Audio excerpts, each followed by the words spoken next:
Hello and welcome to The Dark Roast. I'm Donna Stroll and I'm here with the always lovely and talented Rose Short. And today's topic is all about scaling without burnout. So we're going to get some real strategies here for you.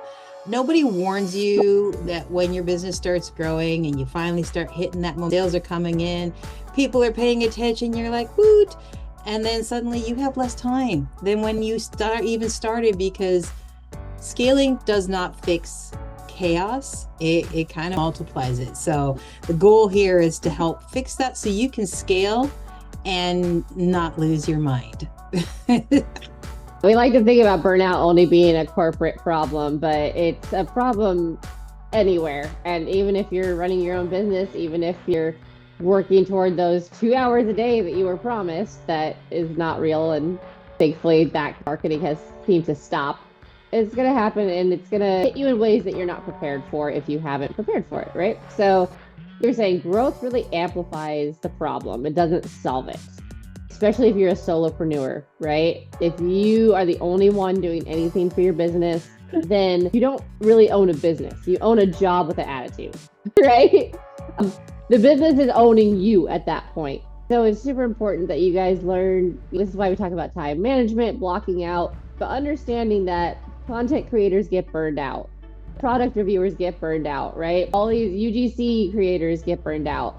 Affiliate marketers of any kind get burned out because there's data, there's content, there's email marketing, there's checking your links, there's analyzing what's working, what's not working. There's late nights if you're still working a 9 to 5. There's a lot.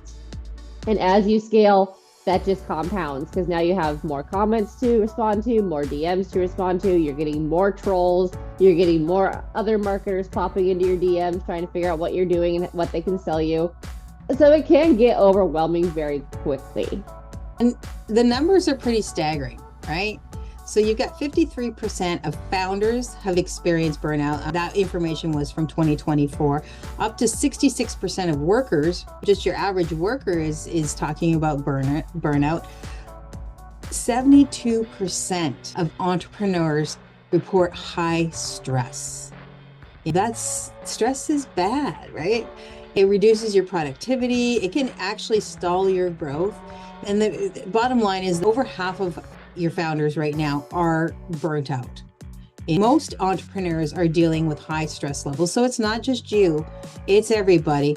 And it's going to likely slow your business growth because you're overwhelmed and then you check out. So if you're feeling really stretched, you're not broken.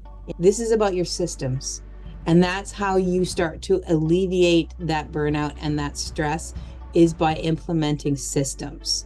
So the news recently was somebody who was clearly burned out from their job and their wages and took interesting action, right? So we talk about work-life balance a lot in corporation, and we're talking about 9 to 5s, but it's still important.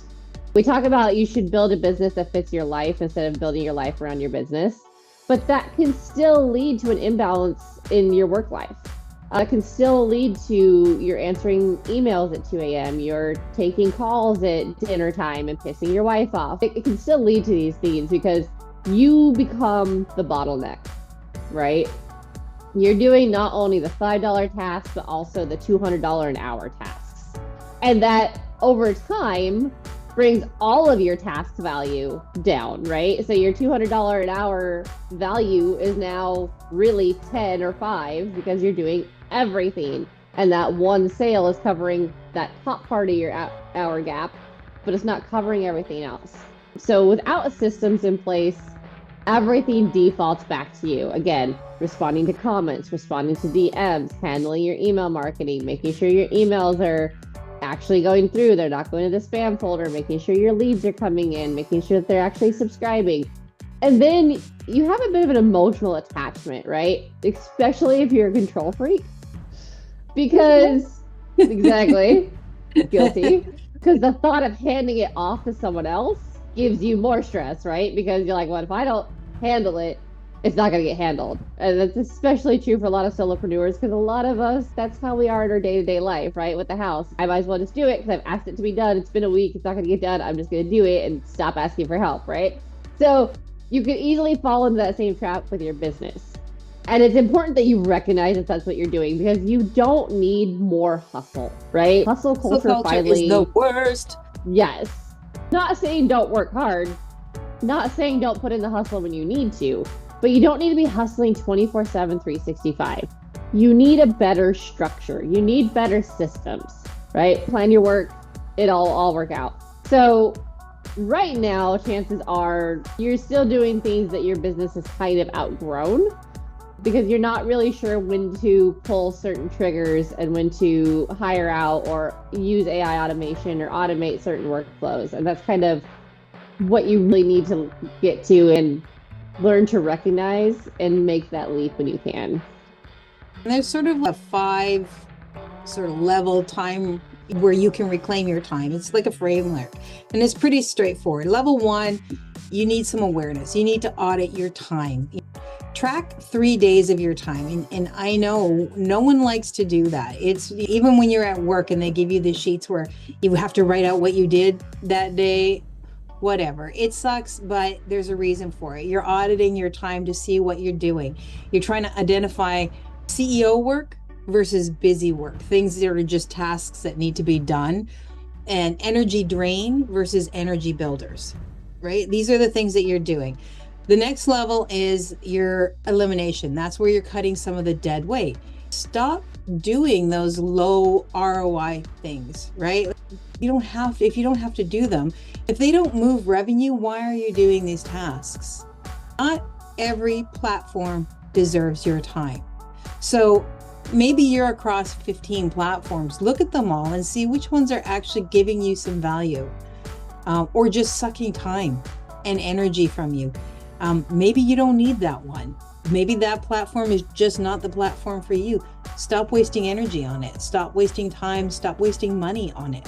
And then your level 3, pretty straightforward, automation. We talk about that a lot. Tech has a purpose. Let it do its job. You got the email sequences, sales funnels, scheduling tools, content batching. Smart systems help reduce decision fatigue and workload, which basically lowers your burnout, right? If you're not constantly having to utilize that, and if you're still manually doing things that software can handle, you're actively choosing stress. And I know that's a hard statement to hear sometimes, but the reality is, if you can hand it off and you're choosing that stress. And there's a fella that he is actually really good. He talks about a lot of business stuff. I cannot for the life of me get the name in my name, but in your head. But he always says, if you can hand off the work and it's done 80 to 90% of how you would do it, suck up that 10%, because that is 100% of a job that you're no longer having to do. Just because they're not doing it exactly like you would, if they're getting the results and they're getting it done, but it's just like maybe 10% where it's not the same as what you would do, just suck it up and go with it, because it's now 100% off your plate. And that's where you want to be. So, and then what do we got? Oh, delegation. This falls right in line with that. That's why you have VAs, you have freelancers, you've got AI tools. You may have to learn how to utilize them, but after that, you can dump some of that. And you're going to start with things like your repetitive tasks, that admin work, taking notes, that stuff. Customer support, that's where you have VAs and freelancers for, so they can at least get the ball rolling. And then you can pop in if it's reached that level where now it's up to you to go in and actually have those one-on-one conversations. But all that beginning conversation, maybe you can hand that off to someone else for the looky-loos, the people who just want a little bit more information or something like that. Save yourself some time so that you can put it in towards what you're really trying to do, instead of just getting them to that point. And then the last one is boundaries. This is where you set your work hours. And I know that it's really big, the whole concept of got to work at that 24 hours. I got to have 15 jobs and I got to get it all. No, set your boundaries and actually respect them for yourself. Define what your off time is. No notification windows. Maybe you turn off notifications for that, or you just refuse to not look, because this is your family time. After dinner time, where you spend time with your family or your pets, or you go for your walk or whatever it is that you do, and set that time for yourself and hold it hard. You're not abandoning your business when you allow those boundaries to do. What you're doing is you're giving yourself an opportunity to rejuvenate and to feel like you have a life outside of just working.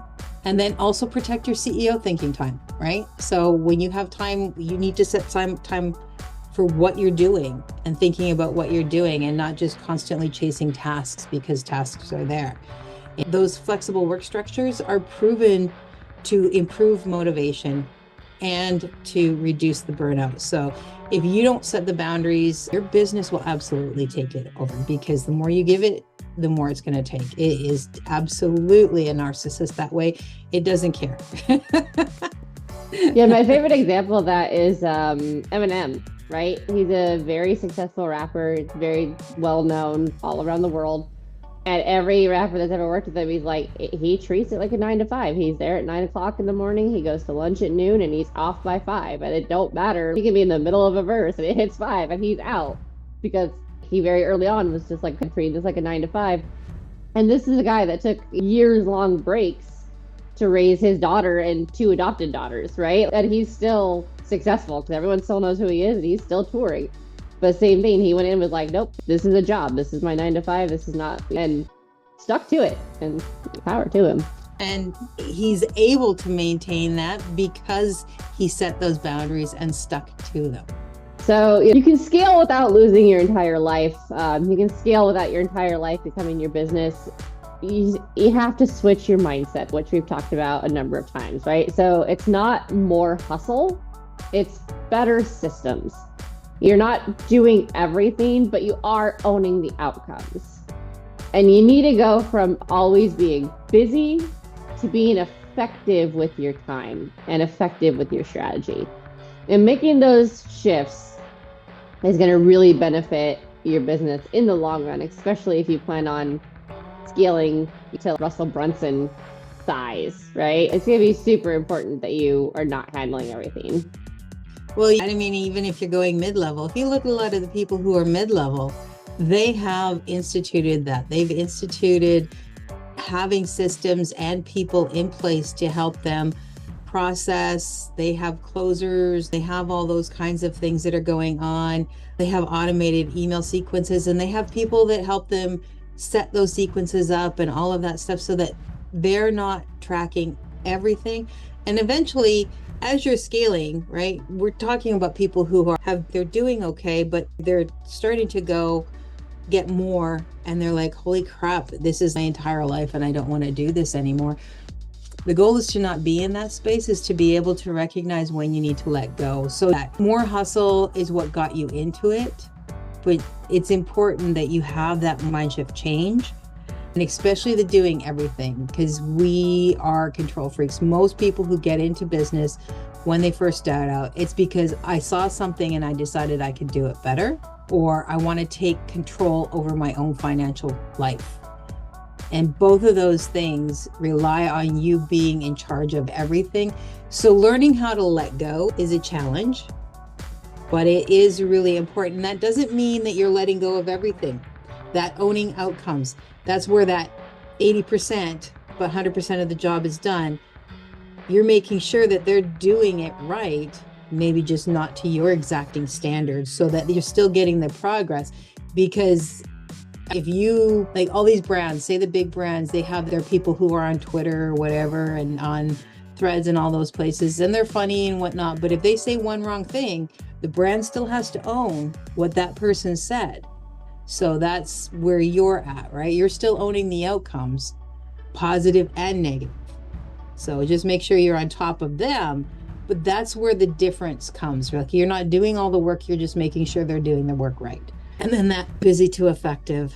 I think that's a big one for people. That's where the audit comes in place. Are you doing busy work, or are you doing stuff that's actually moving the needle for you and that you can sustain? I think is another one, because busy feels productive until you get to the end of the day and you're like, oh shit, I didn't do anything today. Or you get to the end of the day and go, I didn't make any money today. Well, that's generally what that, especially in business, that's what it feels like, right?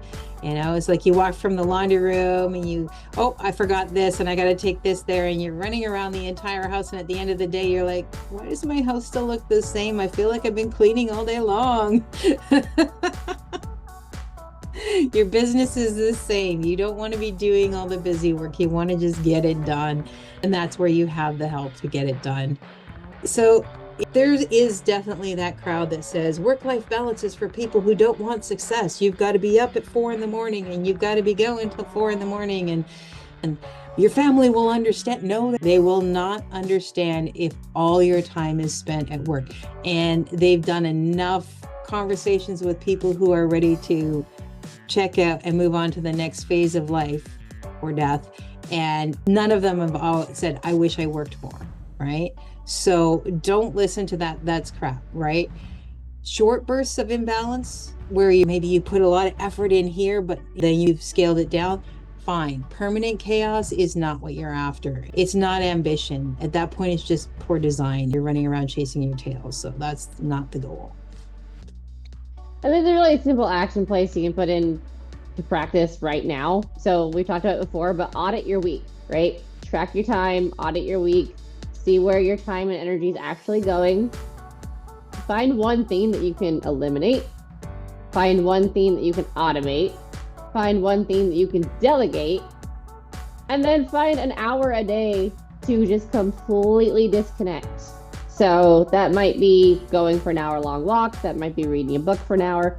It might be a hot bubble bath. It might be cleaning something around the house. Like whatever that is. Take 1 hour to just completely unplug from your business, from your computer, from all of it, just to give yourself a time to breathe. And that's it. No need to make it difficult.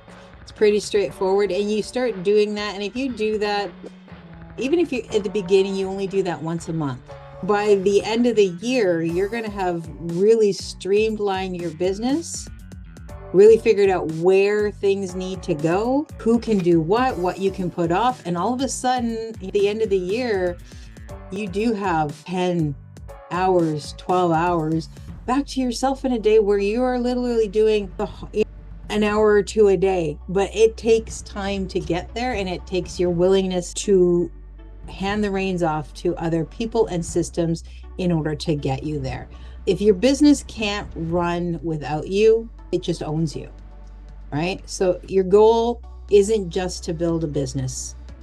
It's to build the life that you actually want to live. And yes, in the beginning, it does require a lot of sacrifice, but it shouldn't be a permanent sacrifice. It should be a temporary pain for a long-term gain. Yep. And I think that's it for us today, folks. So thanks and have an excellent weekend. That's it from us. If this episode helped you, or at least entertained you, go ahead and like, subscribe, and share. We'll catch you next time.